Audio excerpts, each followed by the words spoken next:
I also think Americans especially have a very distorted sense of healthy. They think thin is healthy. They think overly thin is even more healthy, and I think that's a really terrible way to have our minds wrap around what we're eating, because all we're looking at is how thin we are on the scales. And that doesn't probably ring true for what you're talking about as healthy.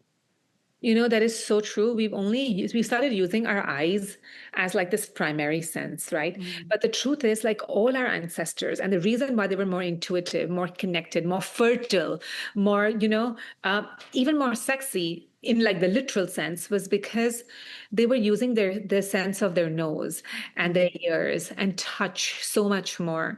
They gave those senses, which are basically more feminine senses. The ear is a more feminine sense. The touch is a more feminine sense. And here we've become obsessed with just what we see, visuals, aesthetics. Right. And being thin is actually very drying inside the body, being excessively skinny, right? When you look, some people, unfortunately, they have a problem putting on weight. And, I personally, we work with oiling practices, etc. But otherwise, to do it, to actually drive yourself to that place because we think it's aesthetically appealing is very dangerous for the body. And in fact, even even when you look at like attraction, male-female attraction, like they've done studies to prove that men are not attracted to that, right? Like because really what we did, as the reason why we're here on the planet is for life to exceed on the planet, for procreation, and evolution happened that way. But the more voluptuous you are, the more flesh you have, the better your body is designed. In fact, the better your fertility is. And it doesn't mean that you have to have excessive tissue that doesn't suit you, but there's a moderate somewhere in between. And that moderate actually even makes you more fertile, because we need those excessive, like those good fluids in the body for the sperm to survive and for the egg to do what it needs to do. Right. Okay, let's get to your book. Your book is called Your Body Already Knows. What does that mean to you? What does that mean to me? That deer know that they need to wake up in the morning, no alarm clock needed. They go and they graze on the same patch of grass without complaining, with perfect joy. Tigers are nocturnal. They will never get carried away to wake up at 5 a.m. and practice yoga. And nursing mammals will select certain plants. They will sniff and select certain foods and plants that are galactagogues so that they can nurse better. And if you ever have a pet or a dog, and if they're wounded in the wild, they will go and find the sulfur-rich soil and they'll roll their bodies in the sulfur-rich soil. Every species on the planet knows what they need to live and thrive. As babies, we were born using our mouth, which we had never used before. We didn't know what this organ was, but we knew that this is what we use to get nourishment from our mother's breast. We already knew that. We'd never seen a breast before, never used our mouth before, but we knew to do that. Somewhere along the way, we've become so overly intellectual that we've lost our instinct. We've had so much information that we've lost our insight. So my book is a framework to take you back, right? It's not enough for me to say, oh, your body already knows, listen to your body.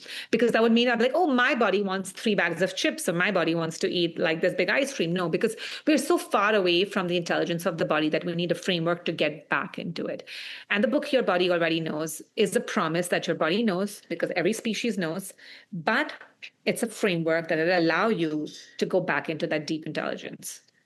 It's so interesting that you say it and you put it that way, because you're right. Animals do know all this stuff. And if you dropped me naked in Ghana and I had to figure out something, how to save myself, I would have no clue. You know what I mean? But these animals that have far less intelligence than we do to figure things out seem to figure it out, seem to get through life in a healthy way and manage aches and pains and all sorts of things.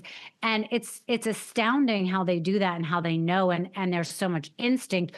We have forgotten instinct in modern day completely. And we're just fascinated with what, science tells us and what TikTok tells us. And so in you saying that, I've forgotten that is true. Like, we do not go off of instinct at all. The only thing I can think of is, you're right, when you're a baby, there's instinctual things, or like when you're pregnant.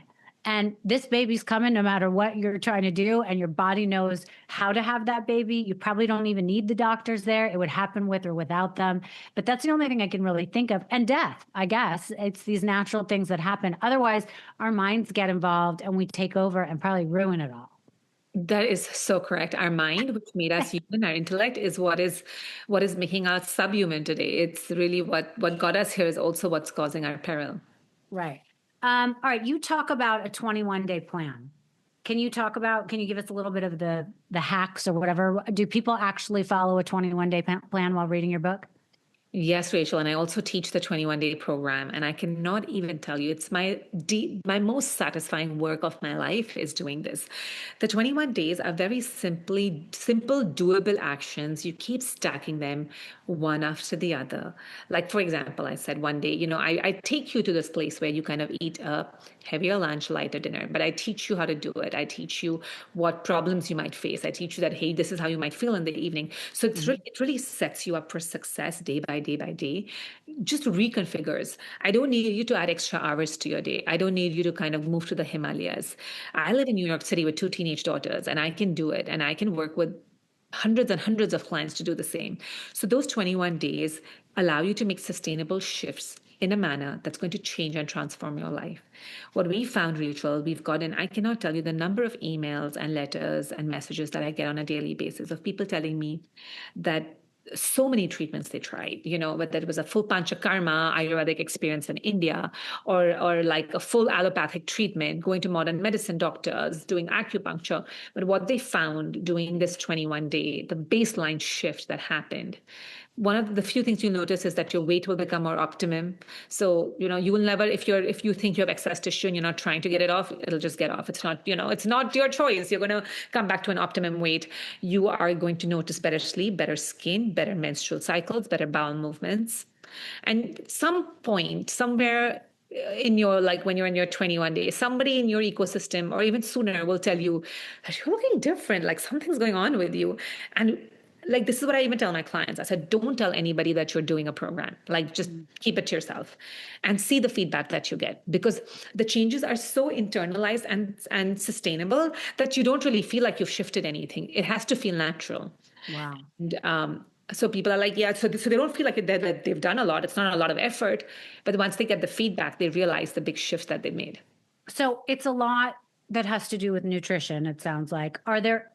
Tell me more are there, by the way, whenever I go to a spa, there's always like an Ayurvedic side to it or some different things you can do. Is lymphatic massage part of that? So it's not something part of the 21 days. I've Okay. only taken the biggest battles. I am definitely, Rachel, for anti-gimmicks, like no marketing gimmicks, right? Okay.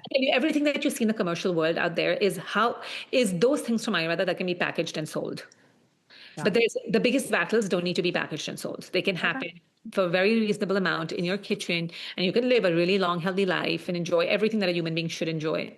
And I am very much about that. The Ayurveda that we see outside, like I said, it's very prescriptive.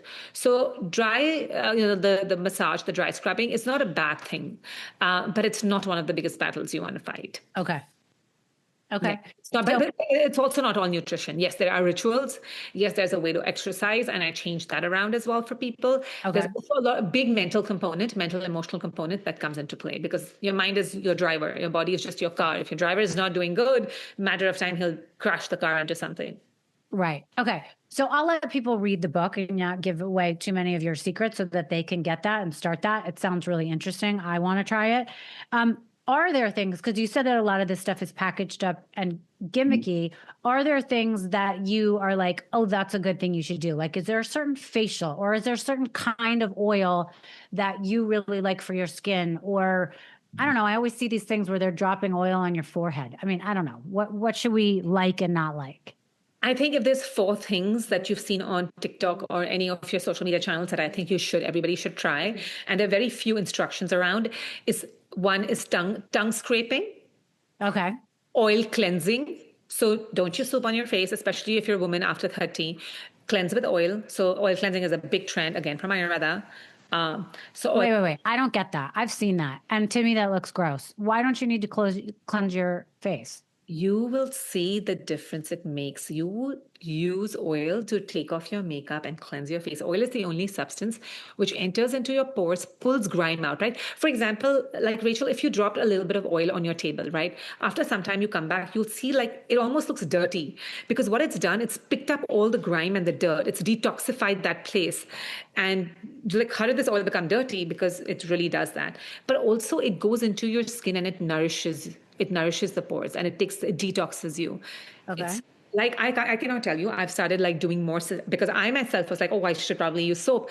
And a couple of years when I started doing just oil cleansing, I've not had one thing. I mean, that's my main maintenance for my skin. Oh, I love it. Okay, so it's not going to make you break out. This we you should try for yourself. Like it's like try it today. After 30s, right? If you're a woman who's 17 years old, like even though my 17-year-old daughter does it and she loves it, but I'm saying if you're 17, it's not for every 17-year-old. But anybody who's above 30, I would give this a shot. Oil pulling, which is oil pulling for your teeth and your gums, for your cavities. I mean, if you don't like to visit the dentist, then you better oil pull. What is oil pulling? I don't even know what that is. Oh, I love you. Probably not on like you. I can tell Rachel that clearly I'm not on TikTok. If I asked my daughter, she'd be like, "Duh." Okay, what is it? Which I love. Really, you're saving your brain, Rachel. So you basically take a spoonful or a mouthful. Look, the traditional way is a mouthful of sesame oil. The modern way is a spoonful of coconut oil. Okay, I'll be honest, but you can take whatever. Just start somewhere. But the traditional way is a mouthful of sesame oil, and you take it like this is what I do. I take it into the shower with me and I'm swishing it. You swish it around and then you'll see that the consistency of the oil has changed and it's become a little bit watery, and then you spit it in the trash can. Okay. And then at your next visit to the dentist will ask you, are you cheating on me? Like, do you have a new dentist? Right? Because you'll have less plaque, your cavities, like no cavities. If you have gum issues, you'll see a lot of them gets resolved. It's just... Okay, and this is something you're supposed to do every time you get in the shower, every day, or I don't do it every day. Look, it's a daily practice. I'll be honest, Rachel, I don't do it every day. Okay, I do it 3 times a week. And it matters what kind of oil? You said sesame or coconut? Sesame or coconut. But I would try both. Okay. See which one works for you better. So I said the oil cleansing, the oil pulling, the tongue scraping. Yeah. If you've seen the tongue scrapers, it takes like 5 seconds. Everybody can do it. It stimulates your tongue, your taste buds, cleans up, it's like gunk that comes as a residue of digestion. Yeah. Then the last practice that I would say you want to try is using face oils, like instead of moisturizer, if you can switch to a face oil, which is a lot of face oils right now, because oils replenish the microbiome. They balance the pH on the face. Okay. I think growing up, we always thought you should never put oil on because it'll make you break out. But I mean, I've been seeing oils be sold everywhere. Like that's the new thing for sure. Ayurveda loves oils for the last like 5,000 years. We love oil in Ayurveda. It's just like we don't have it. There's nothing second that comes to oil. Look, oily skin, right? And the reason I understand why people associate oils with breaking out, because when you're breaking out as a young teenager, you have oily skin. Yes, you're breaking out. Right. But the truth is, even that oil accumulation is helped when you use another oil that can pull out excessive grime to the surface and then you wash it off with water. Right. Okay. Lastly, to wrap up here, what do you hope this book gives people that no other wellness book can? And I absolutely feel the book is very, very different. It gives you the power back. It gives you access to your cellular intelligence and allows you to live with ease, not fearing your wellness, just enjoying being well. Got it. And here's just like 3 rapid fire questions. What is the most misunderstood Ayurvedic practice? I would say consuming turmeric shots. Turmeric is never meant to be a shot that's going to burn your mucosal lining. Don't do it. Put it in your foods. Do it with dairy, not as a shot. Okay, good to know. One thing you would never do based on your training. Wake up and drink a cold smoothie, protein smoothie. Interesting. Okay, and what is on your nightstand? Oh, a lot of oils. It has my nose drops. It has my face oil. It has my magnesium, topical magnesium, probably 5 other types of oils.